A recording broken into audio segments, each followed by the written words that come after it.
Summer வந்தாச்சு. What's your plan for this holiday? எங்க கிட்ட விட்டுருங்க, நாங்க பாத்துக்கிறோம். GT Holidays, South India's #1 travel brand. டெக்னாலஜியா ஒரு போர் எதிர்கொள்றதுல இந்தியாவுக்கு என்ன விதமான சவால்கள் இருக்குது, எதெல்லாம் சாதிச்சிருக்கு சார்? இப்போது 2-3 விஷயம் இப்போ வந்திருக்குங்க. ஒன்று வந்து என்னென்னா ட்ரோன்ஸ்னு சொல்லுவாங்க.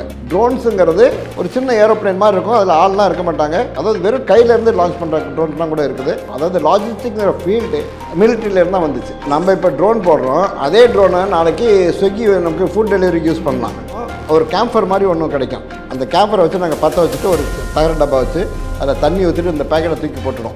5 நிமிஷம் ஆனால் ஓப்பன் பண்ணால் அதில் உங்களுக்கு பிரியாணி இருக்கும். அதே மாதிரி இராணுவத்துக்கு அளவுக்கு மீறி அரசு நிதி ஒதுக்கி செலவு பண்ணுது. இதெல்லாம் மக்களுக்கு செலவு பண்ணால் என்னங்கிற ஒரு கேள்வி தொடர்ந்து எழுப்பப்பட்டுட்டே வருது. இராணுவத்துக்கு கம்மியாக செலவு பண்ணி வெல்ஃபேருக்காக செலவு பண்ணிட்டு இருந்தோம்னா இந்த கம்ப்ளீட் செட்டப்பை அடுத்த அண்டை நாடுகள் என்ன செஞ்சிடும், அழுங்காமல் அபகரிச்சிட்டு.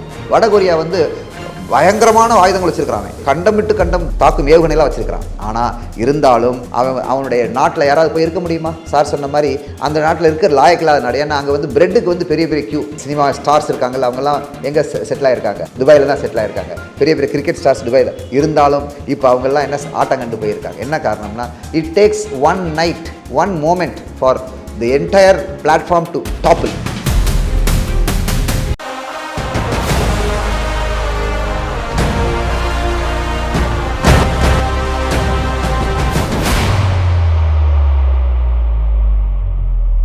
இப்போ நிறைய தொழில்நுட்பங்கள் புதுசாக இராணுவத்துக்கு அறிமுகப்படுத்தப்படுது. சமீபத்தில் கூட சீனாவில் வந்து நிறைய ரோபோட்ஸ் வந்து துப்பாக்கி தாங்கிட்டு வந்து சுடுற வீடியோக்கள்லாம் வைரலாக இருந்துச்சு.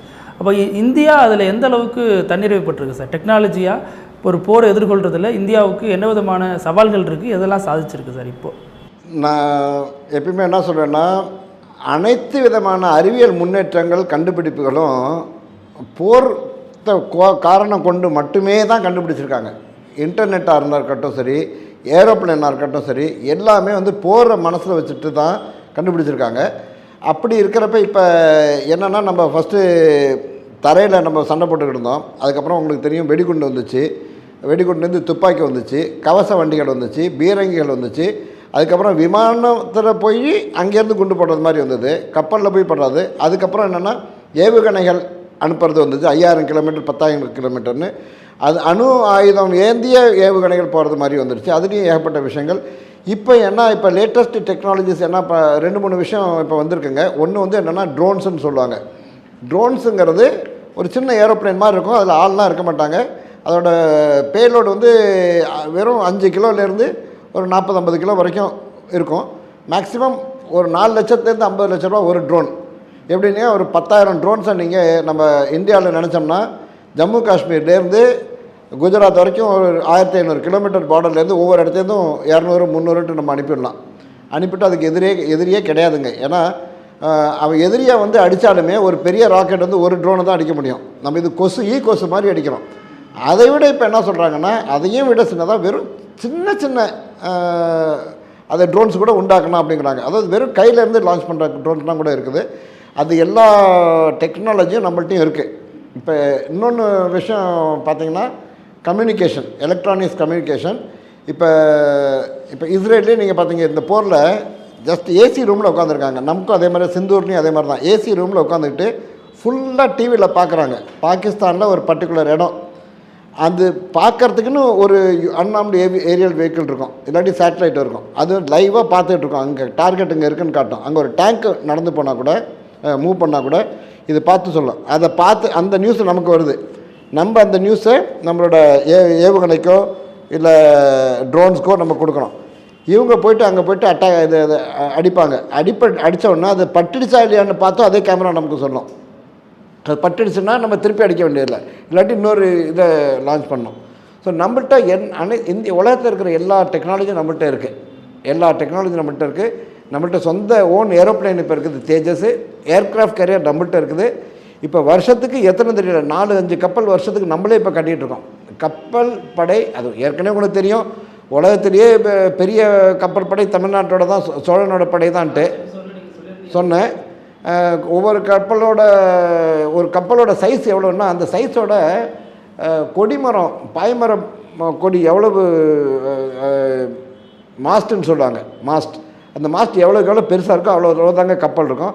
அந்த பெருசாக இருக்கிறதுக்கு தேக்கு மரம் தான் இருக்குது. தேக்கு மரம்லாம் நம்ம தமிழ்நாட்டில் தான் இருக்குது. அது மாதிரி கப்பல் வந்து இப்போ திரும்ப நம்ம கப்பல் கட்டுறோம், நம்மளே விமானம் உண்டாக்குறோம். நம்மள்ட்ட வந்து ஐசிபிஎம்ஸ் இருக்குது, பல 5000-10,000 கிலோமீட்டர் தாண்டி போட்டுக்கிற அதுவும் இருக்குது. ட்ரோன்ஸும் இருக்குது. ரோபோட்டிக்ஸை பற்றி எனக்கு தெரியாது, ஆனால் ரோபோட்டிக்ஸும் ஆர்மியில் வந்துக்கிட்டு தான் இருக்குது. ஆனால் என்ன நான் சொன்னேன்னா, எனி டெக்னாலஜி ஆர்மிக்காக மட்டும்தான் கண்டுபிடிக்கிறாங்க. அதனால் நம்மள்ட்ட உலகத்தில் இருக்கிற அனைத்து டெக்னாலஜியும் நம்மள்ட்ட இருக்குது, அதில் வந்து சந்தேகமே கிடையாது. இதில் நிறைய சொன்னீங்க சார். இப்போ மெயிலிருந்து நிறைய விஷயங்கள் போருக்காக தான் கண்டுபிடிக்கப்பட்டிருக்குன்னு, அது மாதிரி ஏதாச்சும் ஒரு சில விஷயங்கள் இருக்கா சார் சொல்கிற மாதிரி சுவாரஸ்யமாக? இப்போ இன்டர்நெட்டுன்னு பார்த்தீங்கன்னா, இன்டர்நெட்டும் ஆர்மிக்காக கண்டுபிடிச்சது, சரிங்களா? இப்போ லாஜிஸ்டிக்ஸ்ன்னு இருக்குது. இப்போ லாஜிஸ்டிக்ஸ்னு ஒரு ஃபுல் பிராண்ட் இப்போ அமேசானில் இருந்தது.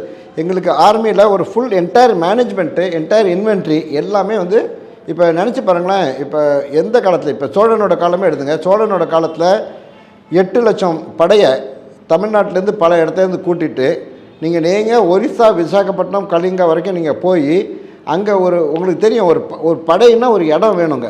அதாவது அட்லீஸ்ட் ஒரு 20-40 கிலோமீட்டர் தூரத்தில் தான் இருக்கும் படைங்கிறது. ஒரு ஆள் ஒரு வீட்டிலேருந்து இன்னொரு வீடு போகிறது கிடையாது, அவ்வளோ தூரத்துக்கு போகணும். அங்கே நடுப்புற அவங்க தங்கணும், சாப்பிட்ணும். அதுக்கு வந்து அது குதிரை இருக்கும், குதிரைக்கு புல் வேணும், வண்டி போகும், வண்டிக்கு மசை வேணும், சாப்பாடு வேணும், தண்ணி வேணும், கேம்ப் வேணும், ராஜாவும் போவான், ராணியும் போவாங்க. இவ்வளவுக்கும் லாஜிஸ்டிக்ஸ் பண்ணணும். இந்த லாஜிஸ்டிக்ஸில் எப்படி பண்ணணும், ஏது பண்ணணும், கணக்கு வைக்கிறது சகலமாக. அதாவது லாஜிஸ்டிக்ங்கிற ஃபீல்டு மிலிட்ரியிலேருந்து தான் வந்துச்சு. இந்த அளவுக்கு பெரிய லெவலில் மூவ் பண்ணுறது வந்து மிலிட்ரிக்காரங்க தான். ஸோ லாஜிஸ்டிக்ஸ் எங்கள் ஃபீல்டு. கம்ப்யூட்டர், ஃபஸ்ட்டு கம்ப்யூட்டர் ஆர்மிக்காக தான் கொண்டுட்டு வந்தது, சிவிலுக்காக கொண்டுட்டு வரல. ஃபஸ்ட்டு கம்ப்யூட்டர் நம்மளது தான். வேறு எனி ஃபீல்டு எடுங்க நான் சொல்கிறேன். ஃபார் எக்ஸாம்பிள் டெலிஃபோன், ரேடார்லாம் purely military technology, military R&D. Communication, radar. Radio வந்து டோட்டலி மிலிட்ரி.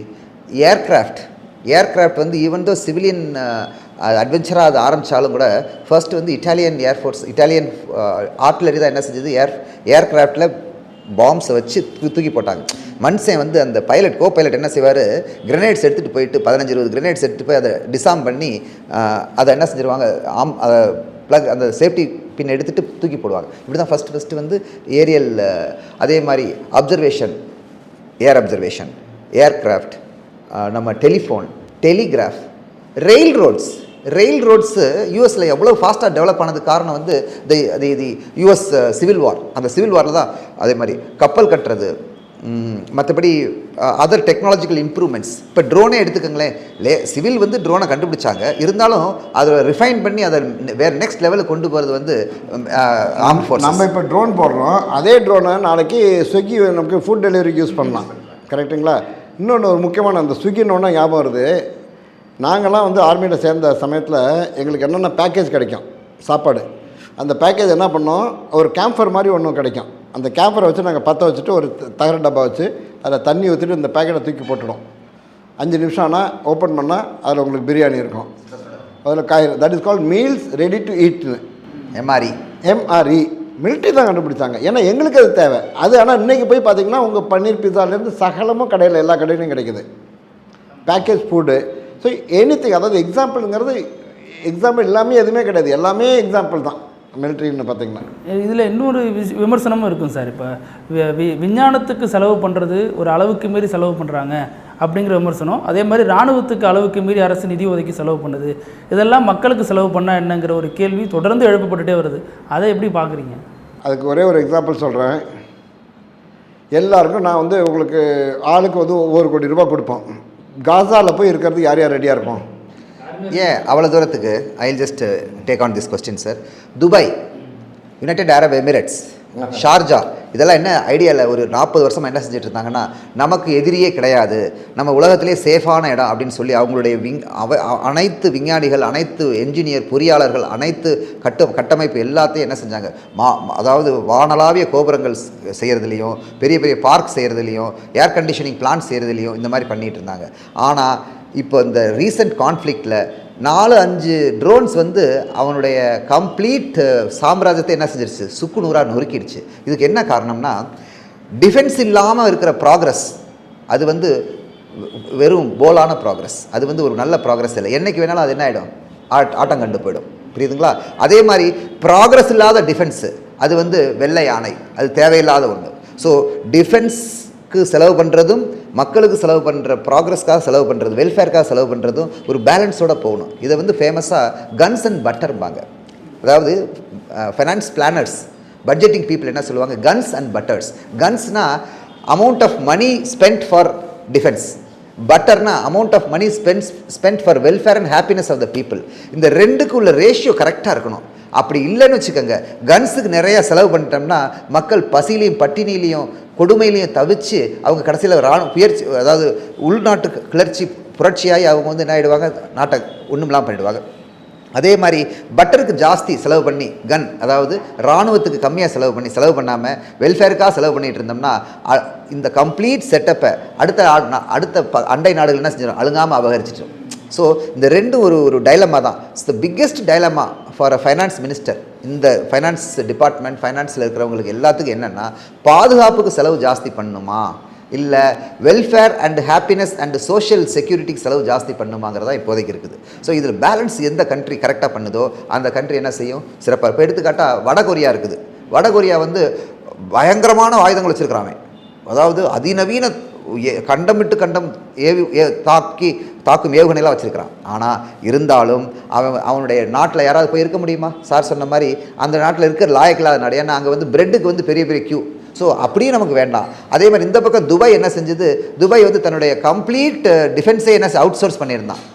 அவன் அமெரிக்கன் ப்ரைவேட் செக்யூரிட்டி கம்பெனிஸ்டையும் அமெரிக்கன் ஆர்மிலையும் வந்து தன் பேஸ் வச்சுட்டு இருந்தான். பட் அது வந்து கதைக்கு ஆகாது. ஏன் கதைக்கு ஆகாதுன்னா, ஒரு அண்டை நாடு அடிச்சதுன்னு வச்சுக்கோங்க. இப்போ பாருங்க, துபாயினுடைய ரியல் எஸ்டேட்லாம் அப்படி குறைஞ்சி போச்சு. புர்ஜ் கலிஃபாவில் வந்து ட்ரோன் அட்டாக் ஆகிடுச்சுன்னா பார்த்துக்கங்களேன். நான் நேற்று ஒரு அழகான இது படித்தேன். எல்லாரும் சொன்னாங்க இந்திய நாடு வந்து ரொம்ப மோசமான நாடு, இந்திய நாட்டில் வந்து இது அழுக்காக இருக்குது, அங்கே போனால் குப்பை, இங்கே போனால் அதாவது ஒரு பேட் ஸ்மெல், மக்கள் ரொம்ப கரப்டாக இருக்காங்க, அப்படி இருக்காங்க. ஆனால் எல்லாம் என்ன சொன்னேன் நான், இப்போ எடுத்துக்காட்டால் நம்மளுடைய பெரிய பெரிய சினிமா ஸ்டார்ஸ் இருக்காங்கல்ல, அவங்கெல்லாம் எங்கே செட்டில் ஆகிருக்காங்க, துபாயில் தான் செட்டில் ஆகிருக்காங்க. பெரிய பெரிய கிரிக்கெட் ஸ்டார்ஸ் துபாயில் இருந்தாலும் இப்போ அவங்கெல்லாம் என்ன ஆட்டம் கண்டு போயிருக்காங்க. என்ன காரணம்னா, it takes one night one moment for the entire platform to topple. அதான் தட் இஸ் வேர் நம்ம வந்து எந்த கவர்மெண்ட் டிஃபென்ஸுக்கும் கொடுக்கணும், அட் த சேம் டைம் வெல்ஃபேருக்கும், ரெண்டையும் சேர்த்து கொண்டு போனோம்னா அந்த கவர்மெண்ட்டினுடைய ஸ்திரமும் நல்லாயிருக்கும், நாடு நல்லாயிருக்கும், சேஃபாக இருக்கும். ரொம்ப லாஜிக்கலான ஒரு பதிலாக இருக்குது சார். சமீபத்திய உதாரணத்தை வச்சு அதை விளக்கியிருக்கீங்க. சிம்பிள். நீங்கள் மாந்தோட்டம் உங்கள்கிட்ட இருக்குது, சூப்பராக மாங்காது. உங்கள்கிட்ட கொஞ்சம் எக்ஸ்ட்ரா காசு தான், இன்னும் நீங்கள் உரம் போடுவீங்களா இல்லை அதுக்கு வேலி போடுவீங்களா, காவல்காரன் போடுவீங்களான்னா, வேலி போடாமல் மாம்பழம் காய்ச்சிச்சுன்னா உங்களுக்கு யூஸ் கிடையாது. அது வேலி மட்டும் ஃபுல்லாக 20 வேலி சுற்றி போட்டுட்டு நீங்கள் அதுக்கு தண்ணி கூட ஊற்றலன்னா காய்ச்சி போயிடும். அதே கன்ஸ் அண்ட் பட்டர் ஸ்டோரி தான். ஸோ இப்போதைக்கு பார்த்தீங்கன்னா இந்தியாவோட ஒரு ஜிடிபி கிராஸ் டொமஸ்டிக் ப்ராடக்டில் லெஸ் தென் 3% தான் இதுக்கு மிலிட்ரிக்கு செலவு பண்ணுறோம். அதாவது one of the lowest in the world. இந்தியாவில் வந்து டிஃபென்ஸில் செலவு பண்ணுறது one of the lowest in the world as compared to part of a GDP gross domestic product. Nakkeeran டிவிக்கு சப்ஸ்கிரைப் செய்யுங்கள். உங்கள் ஆதரவே எங்கள் பலம். ஆசிரியர்களுக்கு நண்பனாகவும் மாணவர்களுக்கு ஆசானாகவும் திகழும் தேர்வு வழிகாட்டி. ஒவ்வொரு பாடத்திற்கும் அனுபவமிக்க ஆசிரியர்களின் துல்லியமான தெளிவான விடைகள். CNC இருக்கு, தேர்வு பயம் எதற்கு? இது தீரன் பப்ளிஷிங் ஹவுஸ் விற்பனை வெளியீடு.